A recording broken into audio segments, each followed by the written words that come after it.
Welcome back to another episode of Stacking Dennys. I'm Jordan McAbee of RotoBaller. My co-host Nick Giffen of the Action Network. William Byron stretches his fuel and gets to victory lane, beating out Chase Briscoe. Brad Keselowski, who won the first two stages, potentially had the best car in the race. Comes home third for Keselowski. Ryan Blaney, Ryan Preece round out the top five. 3 Fords in the top five. Bubba Wallace drives from 32nd to 6th in that final stint. But everyone was talking about the fuel mileage,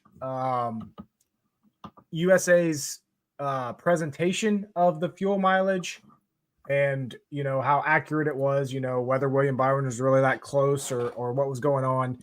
And then the lack of passing at Iowa. But at the end of the day, William Byron in victory lane. Nick, what do you think of that race? Was it as bad as everybody is saying it was?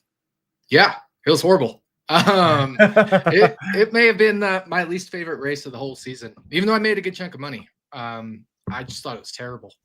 You couldn't pass in the first couple stages, and then stage 3 starts, and they just keep wrecking on restarts, which isn't racing, it's wrecking.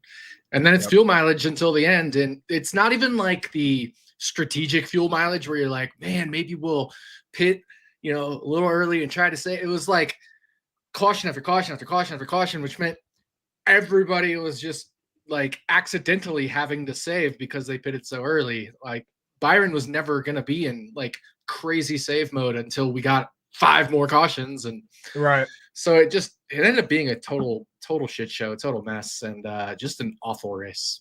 It reminded me of, what was it, Gateway last year that Logano won on all those restarts and saved the fuel. But at least the racing before that at Gateway was good, right? But it definitely reminds me of that.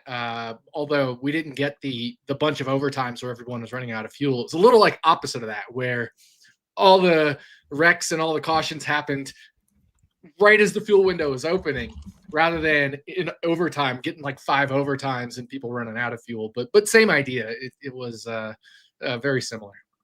Mm-hmm. Yeah, but Byron gets his second win of the year. His strategy plays out. There was also just like, I would say, weird strategies by crew chiefs overall. There's still like, I don't understand why guys are taking tires when they are. Like we clearly know in most of these races, tires do not mean shit. And then Chris Buescher, I know you had a reason when I tweeted it out during the race on Sunday, but I still don't understand why that team pitted at all. They were in better position than Byron on fuel. So I don't understand why they gave up that track position with him in his playoff standing. They gave up the track position, got new tires, and made some progress, but they were just bad. They would have gone straight backward and behind a bunch of people. They were not good. So I think either way, they probably end up in the back half of the teens or early 20s. Yeah, he ended up 22nd, and a lot of big names, though, didn't have very good races. Kyle Larson got roughed up. He ended up finishing 28th. He was one of the most highest-owned drivers in DraftKings. Ricky Stenhouse Jr., who we talked about last week as a potential sleeper, was absolute dog shit all race. He finished 33rd. Todd Gilliland, my 36 for 36 pick, finished 34th, just not good all weekend long. Denny Hamlin, I forget what happened to Denny Hamlin, but he finished 24th. Tyler Reddick finished 19th. He just wasn't good all weekend. Ryan Preece, like I said, came home with a solid top 5 finish. And Blaney looked to have one of the better cars there at the end. I will note, after all the cautions, after all the racing, whether it was the point of the day or the rubber on the track or whatever, the last 60 laps of racing, I thought was decent compared to what we saw the rest of the race. But yeah, overall, I still didn't like. There was no passing didn't think, even then. Bubba did. Bubba flew through there. But that's what I'm talking about. Bubba did the Buescher strategy and got tires. It's just Bubba was good. Mm-hmm. Right. So that's the difference between Buescher and Bubba. Bubba's car was great all day. Buescher's was terrible all day. And Buescher was hoping that their crew chief was hoping, the tires would make a difference and Buescher could make his way forward. Well, the tires did make a difference, but it was just for Bubba. But I thought besides Bubba, nobody else was passing at the end. I mean, Blaney was 0.6 of a second faster in a few laps, and then he catches Keselowski and Briscoe. Can't get by at all. Keselowski couldn't get by Briscoe. Briscoe couldn't get by Byron. I mean, it was just more of the single file stuff, other than Bubba making passes. Mm-hmm. Yeah, and I think it was very telling. Like, we got the leader who they're playing his crew chief's audio, and he's saying, back up off the corner even more, back up, like save fuel. And the guys behind him aren't even getting close. Like, yeah, it was all just wildly, and I don't want to use the word awful, but it wasn't a good race. And IndyCar's dropping Iowa. Maybe that's what NASCAR needs to do as well. Maybe it's time to move on from there and go somewhere else.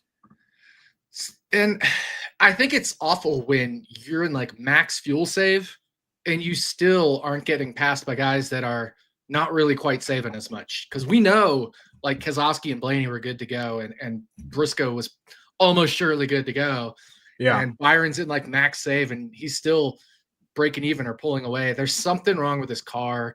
There's something wrong with the package. We need more horsepower. I think that would certainly reduce some of this fuel mileage ability where you can just coast and then, when you get in the throttle, because the horsepower is so low, you're not burning a ton of fuel. You're not, revving up the engine like crazy because you're only at whatever 560 horsepower instead of 950.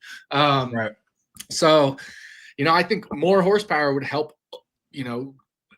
squash some of this fuel mileage stuff where, yeah, people will still try fuel mileage, but it's going to be harder for them to hold off the other cars or make their fuel mileage. So I think it'll reduce some of these shenanigans if we add more horsepower, but adding more horsepower is going to be the solution to a lot of things with this car, as well as some aero stuff. And then to your point about Iowa, we've had 2 races for IndyCar and NASCAR at the same track. One, of course, Indianapolis Motor Speedway, and now Iowa. IndyCar definitely takes the cake in both races. In NASCAR, remember, we saw just like 2 seconds of fuel save a lap at Indy. Like, what are we doing? Yeah. If people want some good racing, check out the IndyCar series. It is, my opinion, still, it's the best racing of a top level series out of Formula One, IndyCar, and NASCAR. It's the best racing out there. And we'll have a couple other tracks to compare. IndyCar ends the season at Nashville, so we'll see how that compares to the Cup Series Nashville race. And then the Cup Series will also be heading to which other ovals? Oh, Gateway. So we'll see how that compares to IndyCar. But Gateway was the race of the year for IndyCar, so it's going to be hard pressed for Cup to beat. Right. Yeah. But another talking point or whatever from this race is Goodyear and NASCAR tire tested here, and they came up with this tire specifically for this race, and it's truly baffling how much they continue just to miss it. And I don't know. I feel like we're talking a lot of the same stuff every single week, and it's beyond frustrating. But you see Jeff Gluck with the Good Race Poll tweeting out like the recent results. We're just like in an all-time bad run of form for the Cup Series. It is disgusting.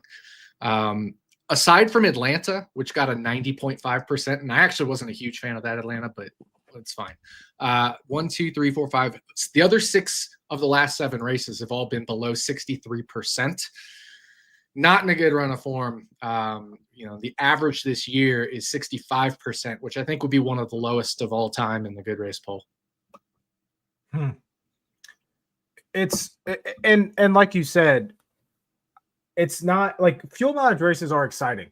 They can be. But when it's unintentional fuel mileage, like Byron and their team had no intention of stretching the fuel. They were going to have to go 140 laps. It was not possible. Sure. The fact that they then lucked into it, it doesn't make it, because I know that maybe some people will be listening to this and be like, you guys have said before that fuel mileage races are good. Yeah. Yes, this is completely different though. When it's an intentional, calculated decision on stretch fuel and do certain things, yes, that is fun.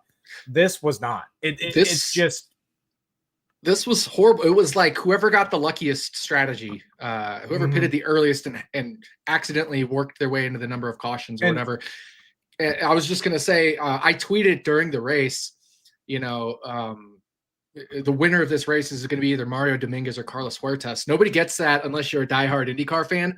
But those two guys were the most luck box wins of all time in IndyCar history, based off like crazy rain, and there were like mandatory pit window, and like basically they both just got gifted wins off of bullshit strategy that never should have worked because of the way, you know, cautions and race shortening fell. This kind of reminded me of that. Like William Byron, yeah, he had a good car, but he also ended up getting on the luckiest strategy as well. Right. Yeah, I'm not going to sit here and say that Byron lucked into this win. I saw a couple tweets saying that he did. I mean, Byron had the best green flag speed in this race. He had a good car. And he actually got screwed there early on with that early caution when he pitted. He was on the best strategy there. He would have got the lead if it would have stayed green. But yeah, it's just, I don't know.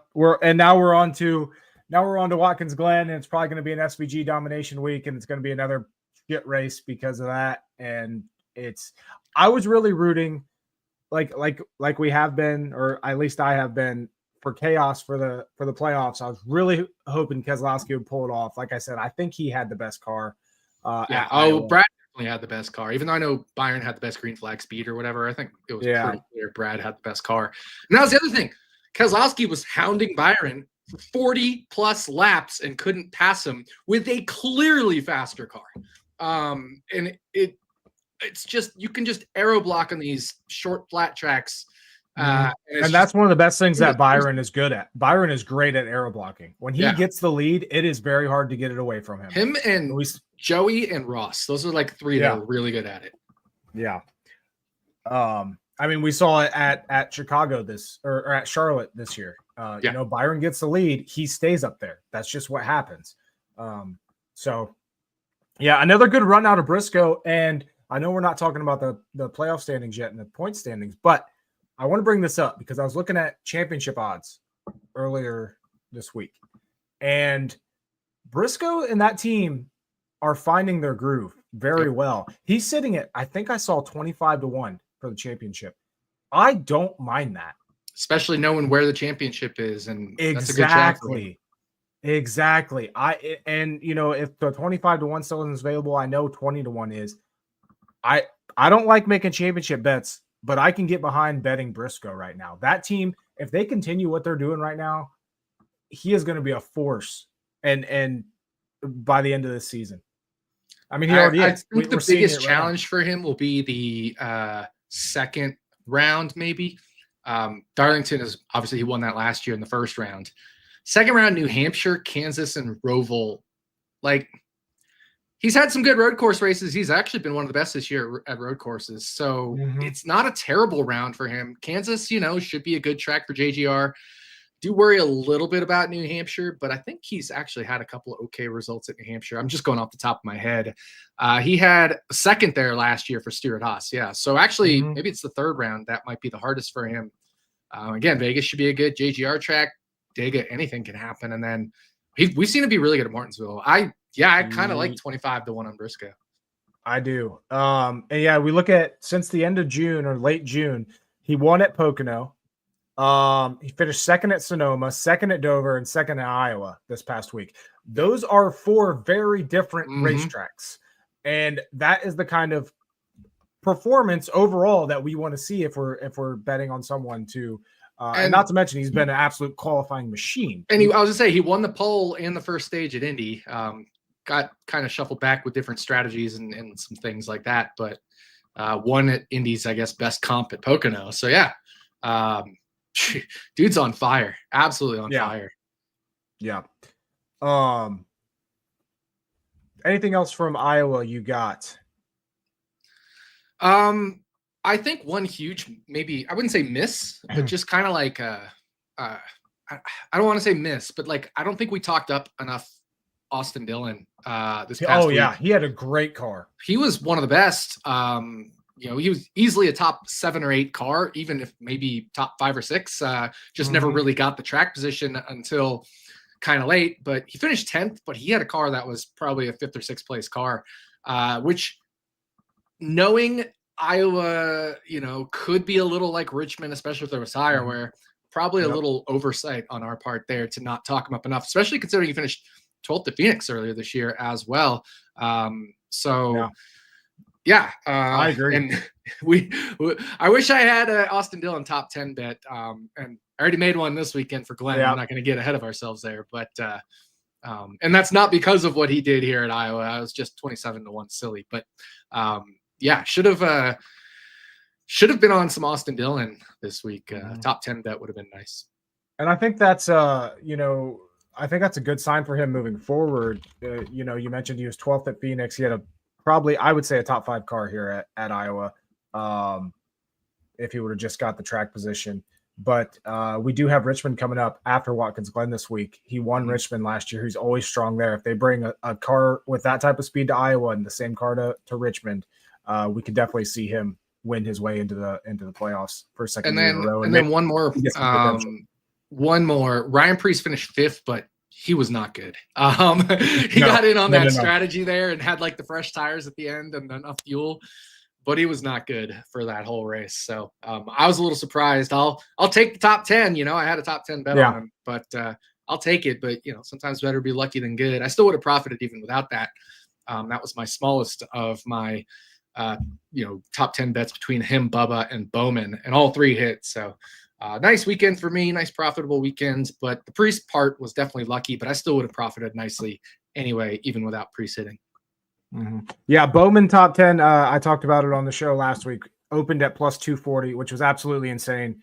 I thought he was going to be screwed there with his early speeding issue, but was able to get lucky on that one caution and ended up finishing 7th. So thank you, Alex Bowman and FanDuel, for those solid odds on that top 10. And thank you, Bubba Wallace, for persevering through broken toe link or something, and 2 laps down. Yeah, coming all the way back to finish 6th, and probably was the fastest car at the end of the race outside of the fact that everybody else was fuel saving and he wasn't.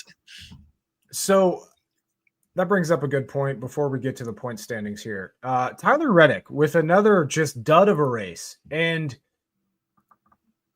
when are we going to – I feel like this is something we need to start talking about, because this has happened more often than expected this season, where, Reddick certainly wasn't expected to be a 19th place car heading into last race weekend. Reddick was not expected to be a 20th place car at Mexico City. No. I don't know if there's something going on with this team. Like, clearly Bubba Wallace and their team, they have a ton of speed. They've been, I would argue there were several weeks this year that they have more speed than Reddick. I don't know. I don't have an answer for what's going on there, but it seems to me like Reddick and them are just kind of off a little bit this season. Yes and no. I mean, he had that stretch of 4th, 3rd, and 6th at Atlanta, Chicago, and Sonoma. Now, of course, it's like an up and down. One's a drafting track and 2 are road courses. Right. But very up and down. But, Bubba Wallace has had a very up and down season. So it could be 23-11. And that's also just how the sport goes. Everything's so competitive. Alex Bowman's had an up and down season, even though he's had speed everywhere. Chase Briscoe's had a down and up season, if you will. So that's just how that mid-tier kind of is. And, it wasn't a good race for Tyler Reddick. I think the biggest thing for him right now is if the playoffs start today, he only has 1 playoff point plus whatever he'll get for finishing 6th in the point standing. So right now it's about not losing ground in the point standings. And if anything, getting ahead of Christopher Bell in the point standings to kind of elevate up and get some extra playoff points. If he's not going to get a win, he needs to get some stage wins and some, points, frankly, to move into the top 5 in points to get extra playoff points, because right now, I mean, he's going to be one of the dead last drivers in the playoffs when they start. Mm-hmm. And one bad race then. Nice segue there into the point standings, though. So William Byron overtakes the points lead once again. And we talked last week about how this was turning into a 4-man race. Well, now all of a sudden, with Larson's issues and Hamlin's issues at Iowa, they're 45 and 51 points behind the lead. Chase Elliott is 18 points behind. Byron back on top. That was significant as well. Byron went through a little rough stretch there with some bad luck and some bad runs. Now he gets the win. He gets 5 more playoff points there, and he takes the points lead over. So overall, just a great weekend for that 24 team in Iowa. When it comes to the playoff picture, though, we got points tightened up a little bit with Buescher and his strategy there at the end and how he ended up finishing. 23 points above Priest with Priest's top 5 finish. Everyone else beyond there is probably looking at have to win and get in. Now, obviously, this bubble is going to move if we get an outside winner. We got Watkins Glen this week. Could see that. We could see Buescher win it. We could see Allmendinger win it. Most likely, we're going to see SVG win it. I think we both agree with that. But Richmond, like I said, next week after that, Austin Dillon could potentially win that again. And then we got Daytona. So nobody is safe outside of Tyler Reddick's probably in. But as you said, he's going to have to be working there on the point standings. But yeah, Byron up top, Chase Elliott, Kyle Larson, the top 3, Hendrick just dominating, Alex Bowman sitting back there in 9th. But,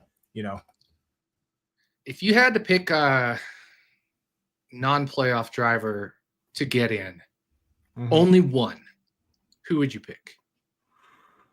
Just overall, or like specifically based on these last 3 races? Specifically based on these last 3 races. If you could only pick one, not like there's 3 races, pick 3 drivers. Pick just one. Right. Who would you pick? Austin Dillon. Really? I'm saying it right now. I think Austin Dillon wins at Richmond. I also think he could win Daytona. I actually was going to say, and I think most people were probably going to think Brad Keselowski because he can win Richmond and Daytona as well. But I'm going to say Carson Hocevar. I don't hate that either. He was really good here at the Glen last year. And he's really good at Richmond and Daytona's Daytona. The biggest concern for Daytona is Spire hasn't quite been Spire at super speedways this year. They haven't been bad, but they haven't quite been what they need to be. But we know Carson Hocevar is a driver who's going to do whatever it takes, including at Daytona, wrecking the field if he needs to. Right. I will say this. What I'm rooting for this weekend at the Glen is SVG to have an issue. Because we all know if he doesn't, he's going to win this race. But if I don't know about that. I mean, Connor Zilisch could win this race straight up over SVG. That's true. But as far as like getting someone outside into the playoffs, sure, I think we need SVG to have an issue. And then Zilisch to have an issue. Yeah. But we did see Buescher win this race last year, who he's in right now. But Michael McDowell's really good at road courses, really good at Watkins Glen. He could win it. AJ Allmendinger is pretty good at Watkins Glen and at road courses, obviously, overall. Hocevar was really good last year here. Zane Smith was 5th here last year. So I think if those two, Zilisch and SVG, have an issue, all of a sudden the door's wide open for there to be playoff chaos outside of Daytona. Yes, I agree with that. And what I'm very interested this week is to see what Chris Buescher and that team do. They won here last year, but they have to be points racing this week, right? Yeah, I don't know. Because Priest has been good on road courses this year too, and he was good here at Watkins Glen last year in the not RFK, but Stuart Haas equipment. The biggest way to not have to points race is to win, and Chris Buescher won this race last year. Yep. So I don't know. That is. I do not envy.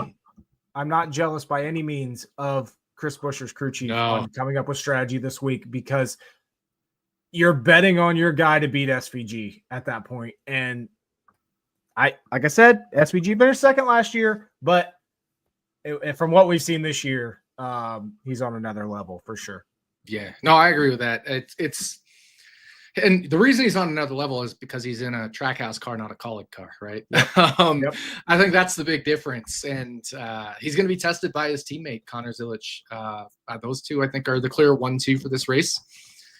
But to your point about the point standings, if you don't get an SVG issue, you probably also need a Connor Zilisch issue. I'm saying if you get an SVG issue, you probably also need a Connor Zilisch issue, because I think those are the clear 1-2, and they've been bet into shape as the clear 1-2 as well. And it's kind of wild to think, Connor Zilisch making his second career Cup start at a road course, is already one of the race favorites, which is, just bonkers. This is his fourth career Cup start, but his second at a road course, and he's already one of the two race favorites. And that's, at COTA, he wasn't. He was like fifth or sixth or seventh, but after what we saw him do at COTA, where he finished 37th, but even after he had an early issue, he just sliced his way through the field like other drivers were, minor leaguers, and then ended up getting an incident that wasn't his fault either. The dude's good. We all know he's good, but I mean, holy shit, he's good. And look at his run in the Xfinity Series: 1, 2, 3, 4, 5, 6, 7, 8, 9, 10 straight races in the top 5. Those are like Jeff Gordon numbers, back in Jeff Gordon's prime. Just crazy. Yeah. It's if you're looking at the betting odds, you got SVG at like plus 140. It's probably like the longest you can get him. Zilish at plus 550, and then everyone else is like 11-1. It's almost like a Kyle Busch in the Truck Series type of line. Not quite that bad, because I think he got into minus at some points, but man, it's Alex Palou right now. I mean, Alex Palou is minus 155 at BetMGM for the IndyCar race this weekend. Yeah. just wild. It is. But yeah, so the points situation will be very interesting and to watch this weekend and what these teams do. Especially Buescher and Preece. Like Bowman has a 40 point gap on Buescher, but Buescher and Preece. If Bowman just points races this weekend and maintains that gap, then he just has to survive 2 new winners in the last 2 races. And, easier said than done. That certainly can happen with potentially Austin Dillon at Richmond and Daytona being Daytona. But it certainly helps a lot, because you don't, it has to be 2 new winners in 2 races at that point, unless you really tank in points below Buescher in the final 2 races. So I think the most likely strategy is Alex Bowman points racing. Yep. Which I would say that leads you to stage bets on him, Exactly. Yep. Yeah. And then you throw in the aspect of Buescher and Preece being teammates, Yeah. Oh, that's crazy. It's And Keselowski, boss man, needing to win too. Yeah, there is a decent potential that we could get no RFK cars in the playoffs this year. Which would be wild. Because Buescher and Preece are 11th and 13th in just like raw points. And Keselowski, we know he had some of the worst luck to begin with, but he's been so close to winning 5 or so races this year. He has literally been in contention for arguably the best car, or in a late race situation to have a win at least 5 times this year. Yeah, Pocono comes to mind. Iowa this last week. Kansas, when he blew a tire running second while chasing down Chase Elliott. Yeah. Which I'll never forget, because I had him 50-1, and he was probably going to win that if he doesn't blow that tire. Because he's flat out past Larson at that point. Like, he was better than Larson in that last portion of the race. NASCAR betting is fun, isn't it? Sure is. But hey, I'm on a huge upswing, man. I'm okay with that. Right? I'm on a huge upswing. Since my bottom point in mid-May, I've only had 1 losing week between NASCAR and IndyCar when you take all my bets, including Grid Rival. Only 1 losing week. So it's pretty fucking solid. I'm happy. I'm proud of the work I've put in to just identify good bets and also not get so crazy unlucky. Yeah, I've kind of done that as well. After Sonoma a month ago, I did my strategy, where I take a step back and I'm only hitting, like, my betting cards have been really small, but I'm plus 5.6 over that time frame, so I'm happy with that.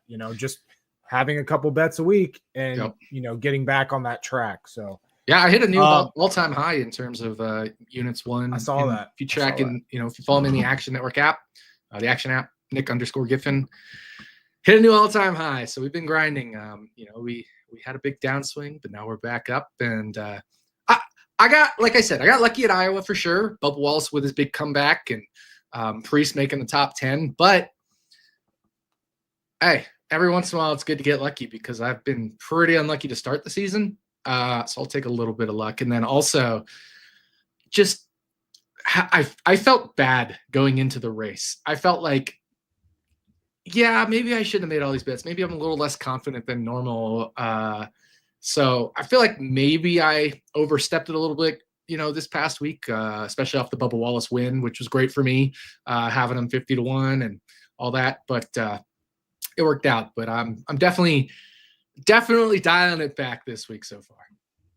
Yeah, I think I remember saying after Sonoma, like the road courses this year have been so bad to me that I don't want to bet it. Now I have made one bet this week. We'll get to that in a little bit, but I don't really have, outside of a Chris Buescher at plus money for a top 10. I don't really have anything that I want to bet this week. I am perfectly fine coasting by and going to Richmond and doing that. So anything else on these playoff standings and the bubble before we move on to Watkins Glen?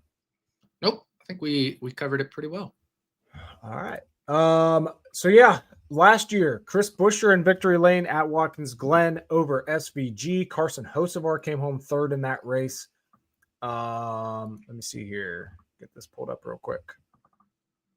Zane Smith also with the top 5 in that race. In that Spire car, Ross Chastain started on the pole, led 51 laps. He finished 4th. Briscoe McDowell, Corey LaJoie, Ryan Preece, and Austin Cindric were the top 10 at Watkins Glen last year. Now, this year on the road courses, it's been SVG. We do have Christopher Bell, who won at COTA, so he's the only non-SVG driver to get a win here on a road course this season. Like we said before, SVG, the heavy favorite, Connor Zilisch second, and then it's like Larson, like your typical guys there, Larson, Elliott, those guys in that range.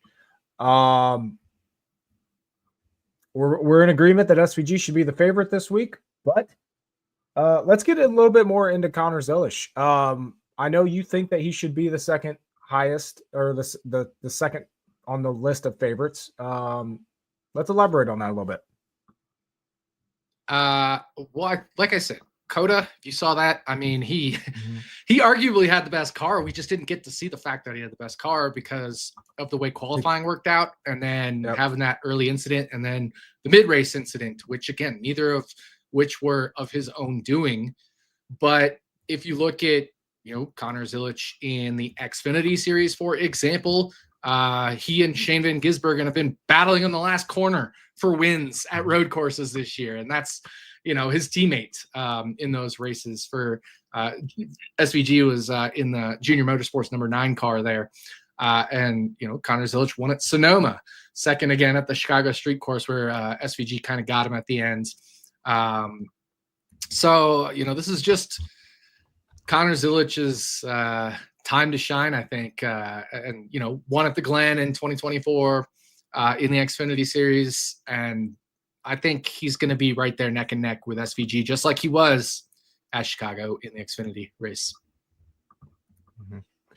Yeah, it's always hard to handicap guys like this who don't have much history in the Cup Series. Like we know that their potential is sky high, but it's always kind of hard to just kind of predict that stuff. But yeah, he started 14th at COTA. I remember he was, like you said, slicing through the field.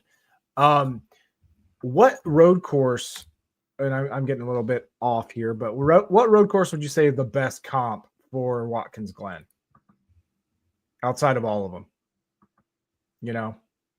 Yeah, I guess COTA, but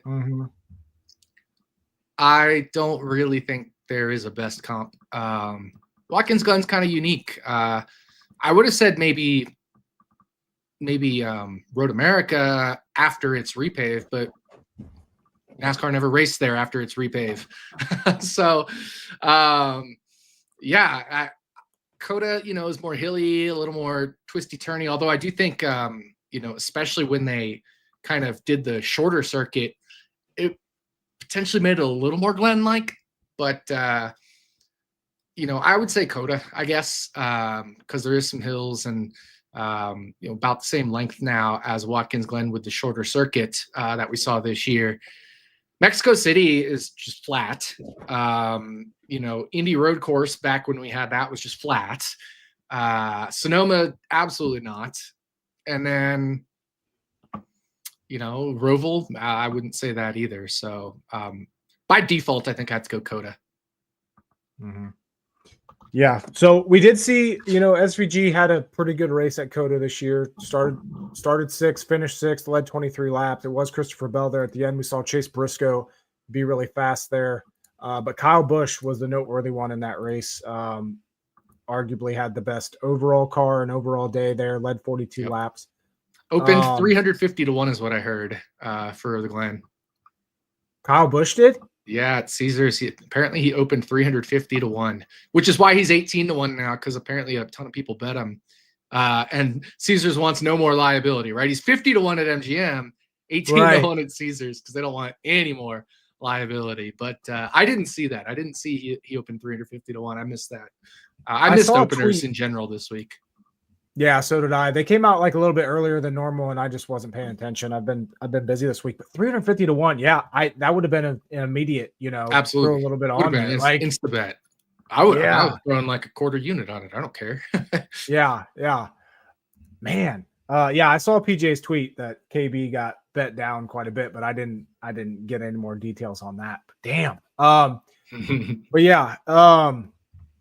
Let's see here. As far as Watkins Glen has always been my favorite road course on the NASCAR schedule. It's one of the original road courses, all the years I've been watching NASCAR. They've been racing here since 1986. Mm-hmm. As far as current winners at Watkins Glen, Kyle Larson, Kyle Busch, Chase Elliott all have 2 wins here. Chris Buescher won here last year. Joey Logano has a win here. Denny Hamlin has a win here. Byron has a win here. Allmendinger and Truex. Truex obviously not racing anymore, but all those guys have wins here. Yep. Let's talk about. Let's see here. I think there's I don't want to say there's value, but the betting odds. Why can't we get betting odds like without SVG?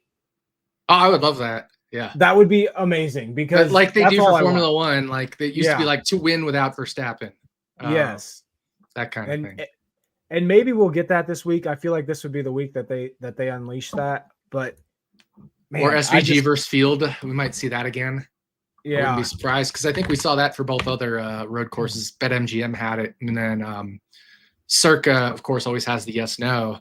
So both times I was able to pick up, like a free pizza or something by arbing between SVG versus Field at MGM and yes/no at Circa.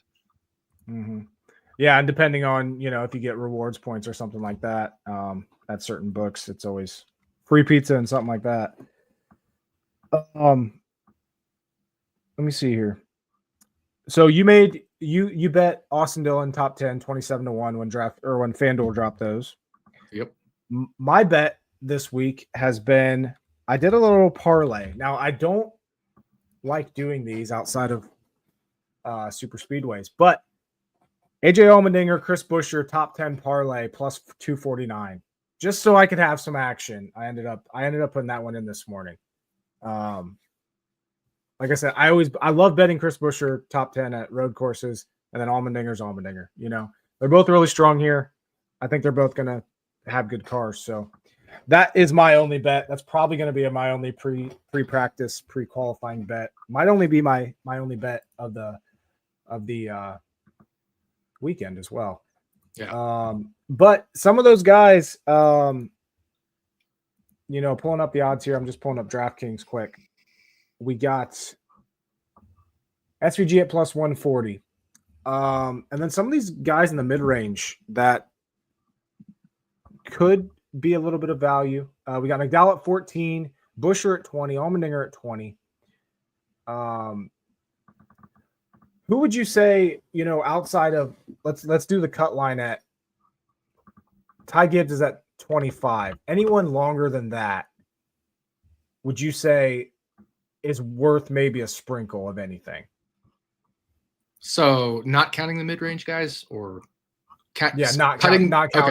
Okay. So excluding like Briscoe and Allmendinger, Buescher, because those are those guys. Like I think we can both agree that those guys have value. Hocevar on down. Yeah. Let scroll through. I mean, Kyle Busch is 50-1 at MGM. Hocevar is 50-1 at MGM. Mm-hmm. Ross is 30-1 at MGM.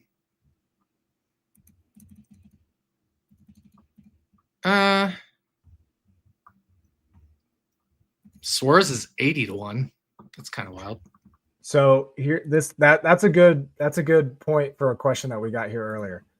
What are the chances Trackhouse gives Suarez their best car and resources this week since the others are locked in already? Financial incentive has to at least make a consideration, no?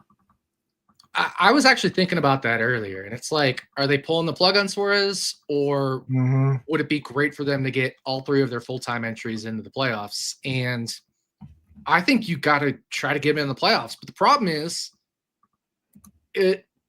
there's almost even more incentive to get SVG those 5 extra points. Right. And then you have Connor Zilic in the fold. So I could see it going either way, but just the fact that there's some upside there. Like, I like 80-1 on Daniel Suarez at MGM. Mm-hmm. What do we think about a guy like Ryan Preece?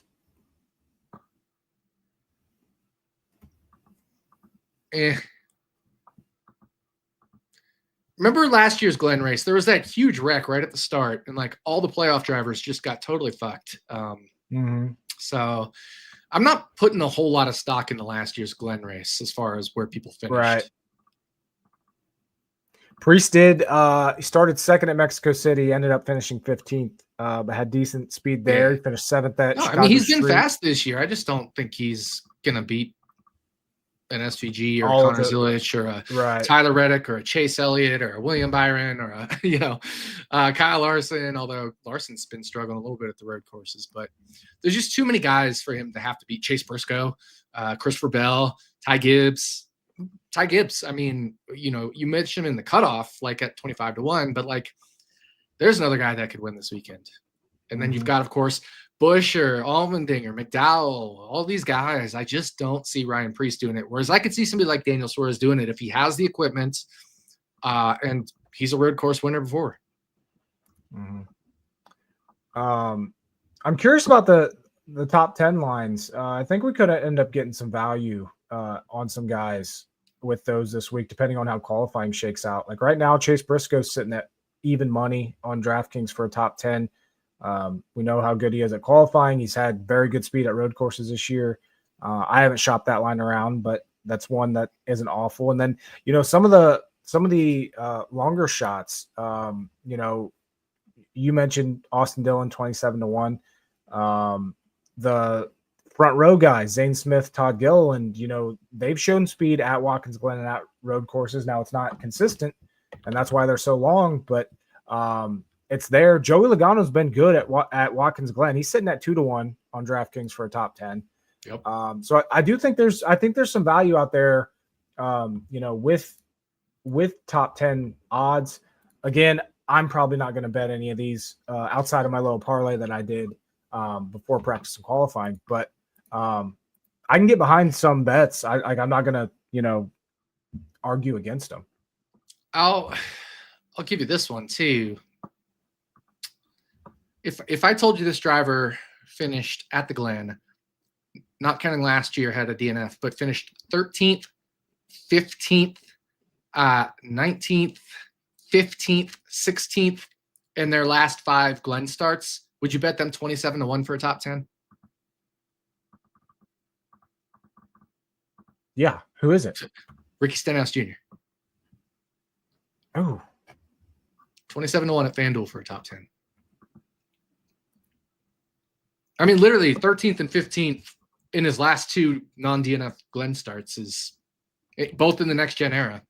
I mean, that's a chaos race away from a top 10. Right. Unfortunately, he was caught up in the chaos last year early. But I want to say that he had a decent race at Sonoma too. Finished 18th at COTA this year. Yeah, finished 18th at COTA. And he had a top 10 at COTA in 2023 when there was some chaos. Mm-hmm. Yeah, when we get these like super long shots that are like, all you need is one of them to hit. If you grabbed Austin Dillon at 27-1, you grab Stenhouse, you just need one, and you're profiting. Like Riley Herbst is also 27-1. PJ's trying to push everybody on Riley Herbst, but I don't see it as much. I mean, he was 17th at COTA, 17th at the Chicago Street Course. So I guess I don't hate it, but I almost prefer Stenhouse just because of the specific track history. But I mean, I could get behind Herbst, I guess, too. Just maybe not quite as much. But yeah, I mean, hey, we all thought Ricky Stenhouse was going to be good at Iowa, and he was dog shit. So who knows? Yep. One guy that I'm another like mid-range here guy potentially that could get a top 10 bet from me, Bubba Wallace. He was qualified 13-1 at at FanDuel yesterday. Yeah, I thought about it, but didn't end up pulling the trigger. Now he's 7-1. You know what I really want? Okay, here's what I want. Can we get a 4-car group between Josh Bilicki, JJ Yaley, Catherine Legg, and Cody Ware? Ooh. I would love that.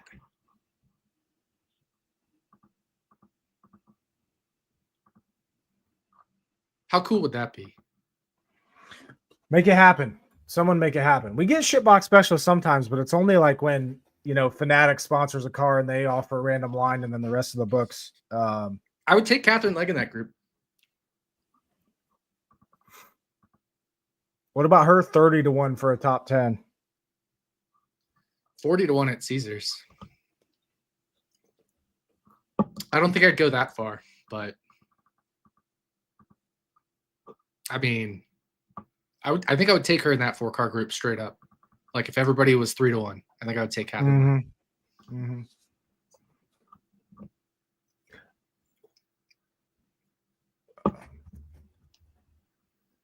All right. How do we think, you know, some of these guys in the point standings?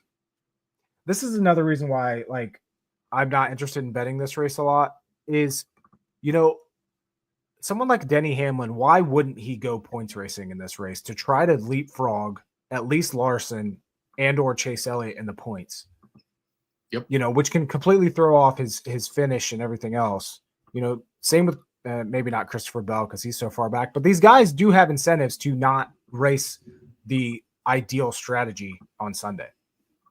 Oh yeah. I mean, grabbing some playoff points, I think would be a big incentive for Denny Hamlin, especially knowing he missed a race, get some extra points in the point standings and maybe grab a playoff point. All that stuff is going to help. And, you know, he's really close to Larson in the standings, bumping down a key rival like Larson, even just one playoff point. It's actually net 2, right? Because you gain 1 and Larson loses 1. Gaining 2 points on Kyle Larson in the playoff points is huge, or 3 if you get a stage win. So, yeah, I think there's definitely incentive for a guy like Denny Hamlin to go for a stage win. You could see a Ryan Blaney do kind of the same thing, try to get ahead of Tyler Reddick in the points. Honestly, if you're Tyler Reddick, again, you might want to just points race. So I think like Reddick, Blaney, Denny Hamlin might be the 3 most likely drivers to points race. Reddick hasn't really been a race-winning contender this year in road and street courses. So, yeah, I mean, I think like of the top half of the playoff standings, Blaney, Reddick, and Hamlin, I think are probably the 3 most likely to try to stay out and grab some points. I agree. I think it's going to be weird. It's going to be a weird happening, you know, with some of these quote unquote favorites, and it's the SVG effect, you know, like that's simply what it is. I don't think they'd be doing that if SVG wasn't so good. Yeah, no, I agree with that as well. DraftKings has him as minus 1,400 for a top 10. He's minus 3,500 at some books, which is stupid. Wild. FanDuel minus 3,500. Jesus. All right. Anything else here with the Glen before we get to our picks? I was just kind of going through those point standings. We know Bowman's probably going to points race as well. So I'd say like add Bowman into the mix of like Hamlin, Reddick, and Blaney as potential stage winners. Bubba Wallace, we don't think he's going to be a race winning contender. grab the stage point. I think that's way more important for Bubba to get a stage point than it is for him to try to go for a race win.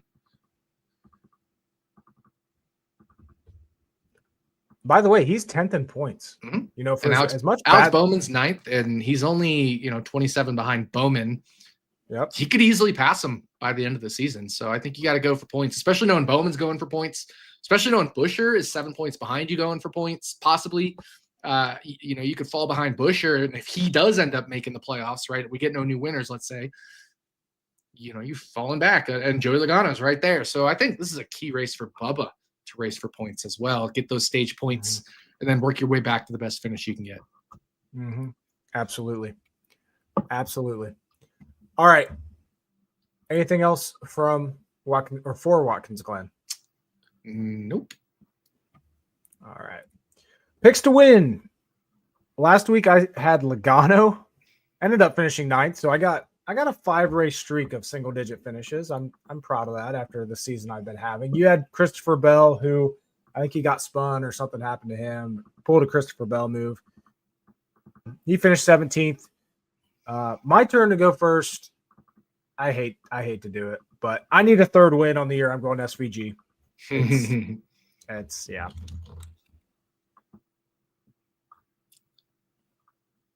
Have I even used SVG? I think I have. I assume I have. You picked SVG at Sonoma, which was Wait, right. Used for picks to win? Yeah. Oh, picks to win. I was thinking. I was gonna say. Yeah, I did pick him at. I picked him at Chicago actually for picks for 36. Picks to win. Give me Connor Zilic. Ooh, I like it. I think that'd be cool to see.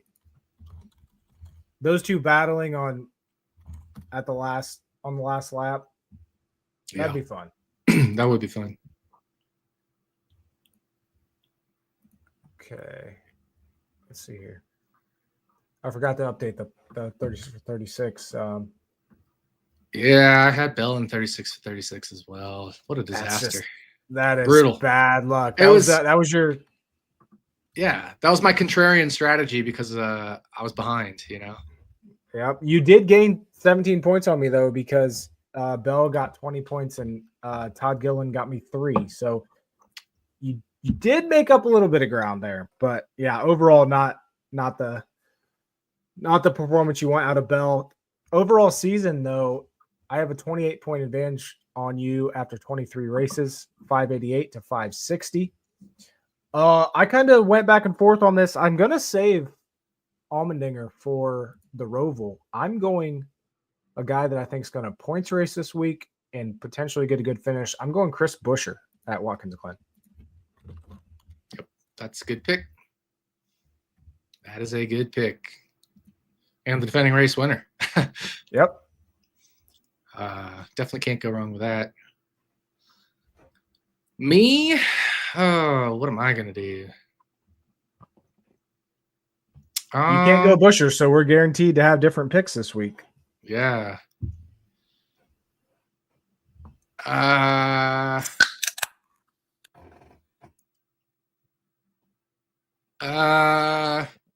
Man, looking at the ones you have left, I don't even know what I would do if I were you. Yeah, I think it's between Cindric, Suarez, Riley Herbst. I have the 34, maybe Gilly. Mm-hmm. And then the 16 Allmendinger, right? So I think it's between those guys. Yeah, it comes down if you want to save Allmendinger for Roval or not. Yeah, exactly. But Byron's really good at the Roval too, and I have him left. Does Byron points race this weekend? Right. I wouldn't be surprised at all if he did. Yeah, I wouldn't be surprised. I was just thinking like the ones we were talking about were like the obvious ones, like Denny Hamlin and stuff. But I don't know, man. Now this might be where I have to like plan the rest of the season. Who do I like at Richmond? Probably Denny or Joey. Maybe Josh Berry. Got the 4 of Gregson. Gateway, I think Cindric is almost a pencil in there, right? Yep. He definitely is for me. Stenhouse is good at Bristol. I don't really see myself saving Suarez for much of anything else other than maybe Talladega or Daytona 2. Like, he's not points racing at this point. Mm-hmm.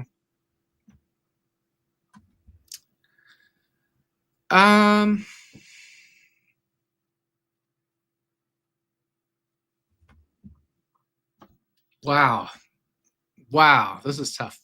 Give me Joey Logano. Ooh, that is surprising. I surprised myself. I promise you, I surprised myself. He's always apt to get a stage win and, something like that. And he's good at the Glen.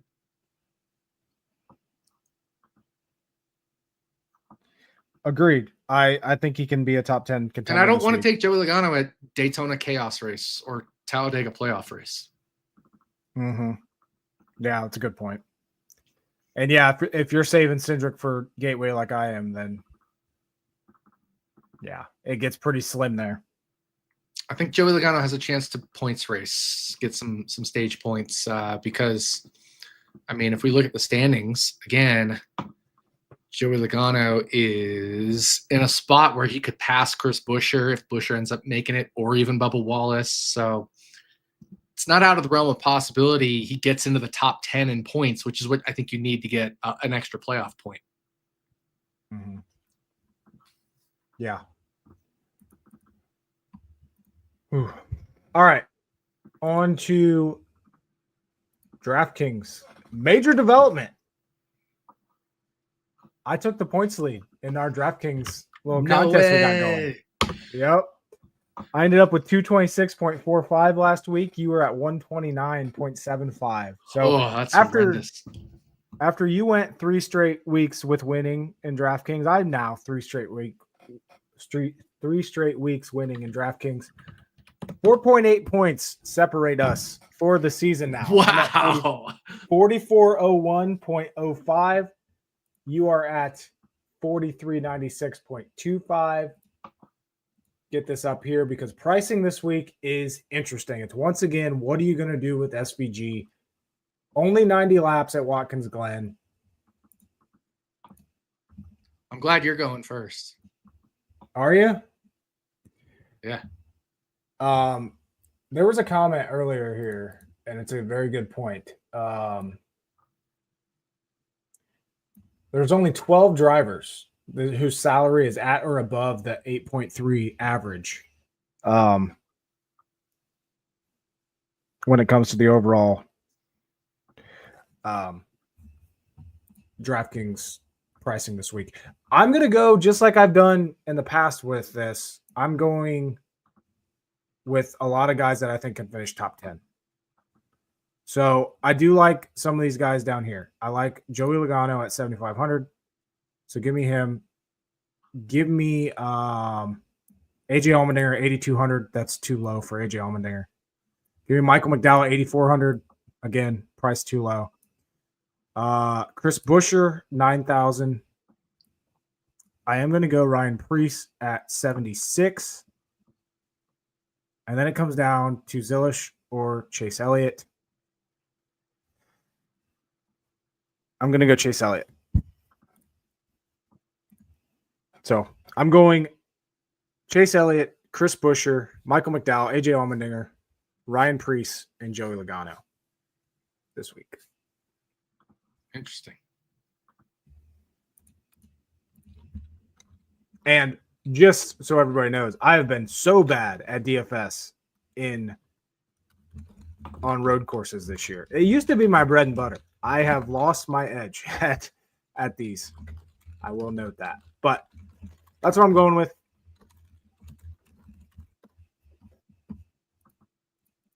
Who you got? You going to go with SVG in the lineup this week? I think so. Ooh, Give me SVG. I like that. Okay. Give me Daniel Suarez. Okay. Give me Austin Cindric.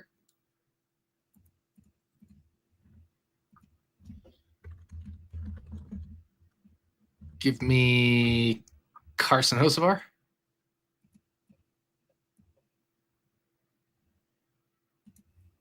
Give me. We are crazy different this week. Joey Logano.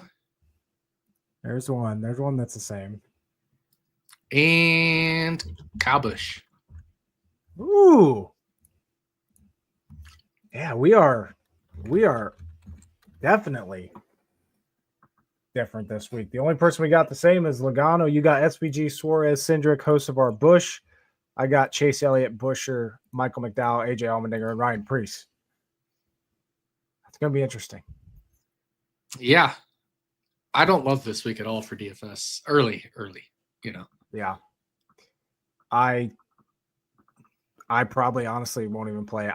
That's how bad I've been on road courses this year. I'm just going to sit this one out. Understandable. All right. You got Connor Dilish for the win. I got SVG 36 for 36. You have Joey Logano. I have Chris Buescher. We're going with the Fords there. And then we just went over DraftKings lineups. Anything else before we end this episode? Yeah. Real quick wine about it. Presented by RotoBaller Wine. I got the purple. It's super quick. Fuck John Kernan. Oh, yeah. Yeah. I don't want to give him the attention he deserves or doesn't deserve much, but look,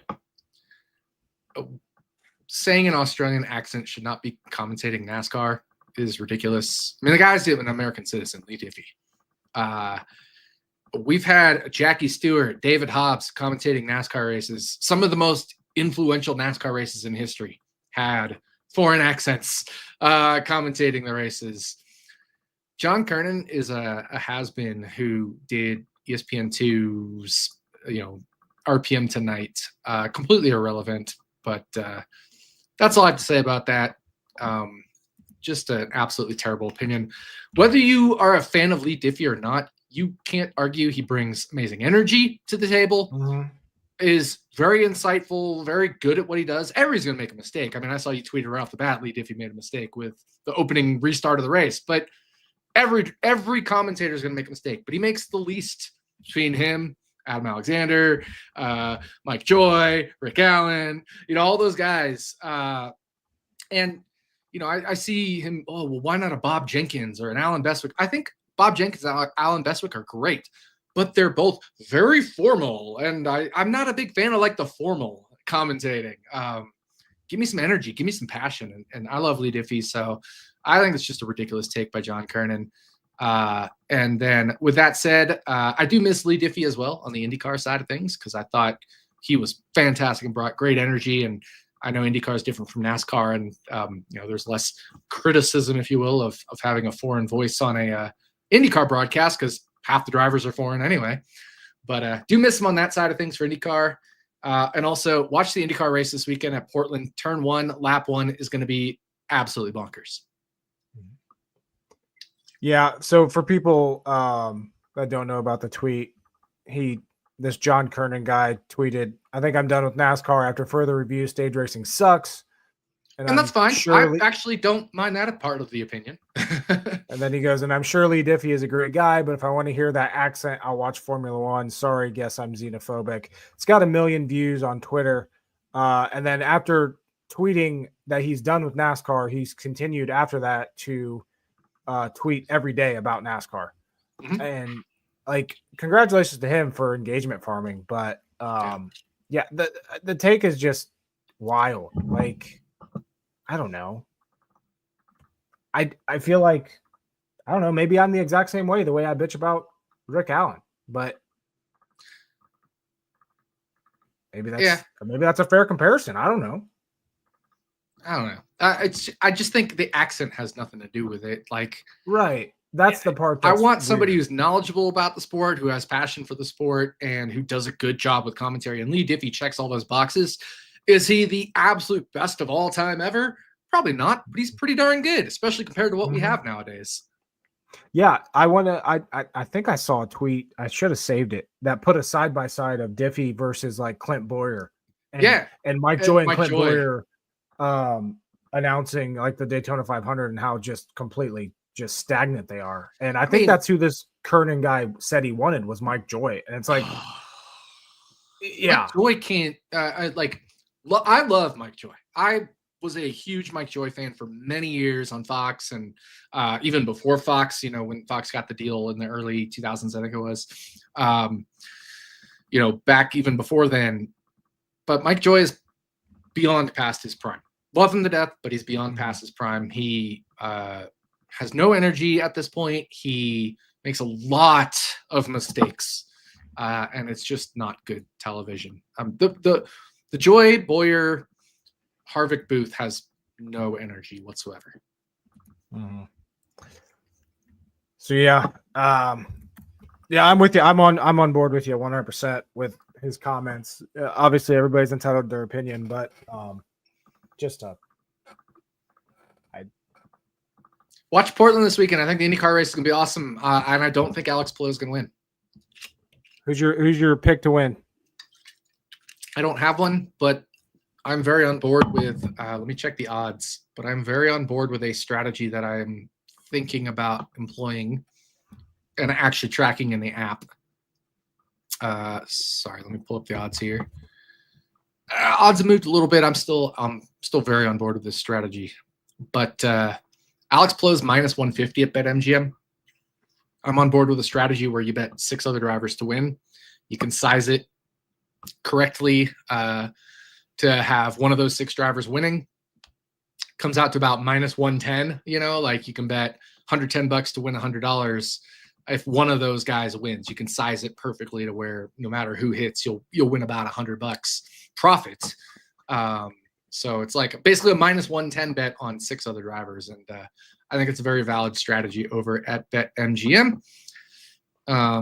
Which is the one that has the best odds on everybody because they have Palou at minus 150, and I think other books have Palou at like plus 115. So going to be a great race. I think it's going to be a lot of fun, but I don't have a specific IndyCar winner for Portland. And also just bought my IndyCar tickets to next year's Arlington, Texas street race, brand new track for them. They'll be running right around AT&T Stadium, which is the home of the Dallas Cowboys. Nice. I went there once for WrestleMania. It's a nice little area. Nice.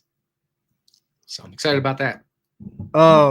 You mentioned one last thing. You mentioned really liking SVG and Zilish this week. What number would team to win for Trackhouse Racing have to be for you to bet that? I mean, if obviously if you can get them at even money, you take it. But I don't think anybody's offering even money. But Zilish is probably.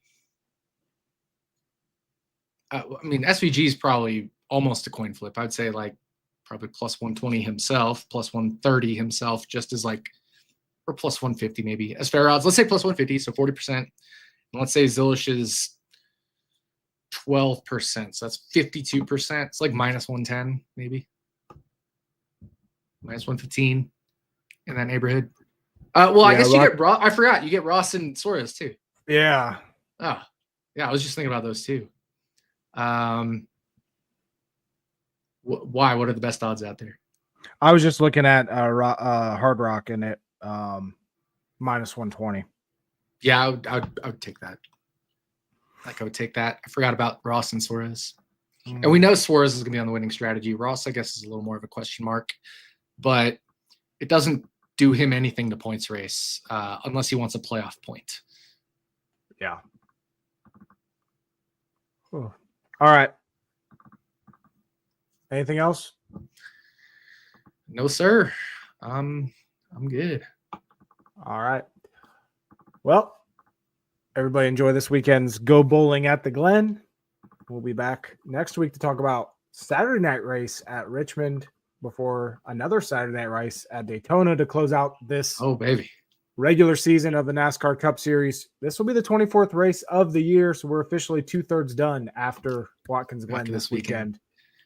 Do you Two more think races anybody is after going to that. do the old Eric Almirola roll a strike down the track?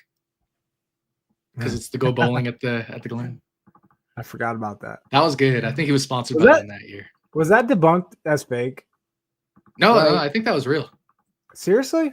Yeah, I seriously think. I mean, I think they, do 100 takes of that. It's kind of like Dude Perfect, right? Where you do like 100 takes of Right. that, and you just need one to hit. Gosh. Yeah. All right. Good luck to everybody this weekend. We'll be back next week. Talk about Richmond. See you y'all. guys.